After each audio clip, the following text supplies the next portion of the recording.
ఆచార్యదేవా ఏమంటివి జాతి నపమున సూతునకు ఇందు నిల్వ అర్హత లేదందువా. ఎంత మాట ఎంత మాట. ఈ శాస్త్ర పరీక్షే కానీ చైత్ర పరీక్షే కాకూడదు. ఇది కుల పరీక్షే అందువా. మీ తండ్రి భరద్వాజుని జననం ఎట్టిది, అతి ఉత్సాహకరమైన నీ సంభవం ఎట్టిది. మట్టి కుండలు కొట్టితివి కదా, మీది ఏ కులం.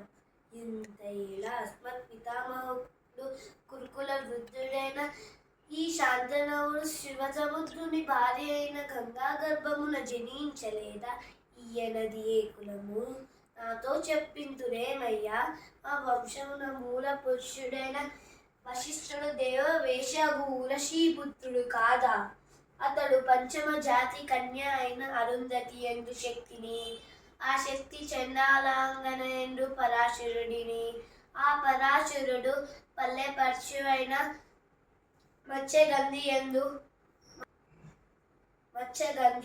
మా తాత వ్యాసుని, ఆ వ్యాసుడు మా పితామహి అంబికతో, మా తండ్రిని మా పితామహి అంబాలికతో, మా పినతండ్రి పాండురాజును మా ఇంటి దాసితో ధర్మ నిర్మాణ జనుడని నీచే కీర్తించబడున ఈ విద్రదేవుని కనలేదా.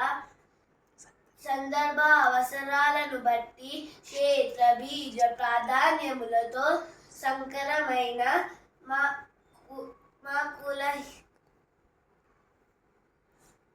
కురువంశము ఏనాడో కులహీనమైనది కాగా నేడు కులము అను వ్యర్థవాదములందుకు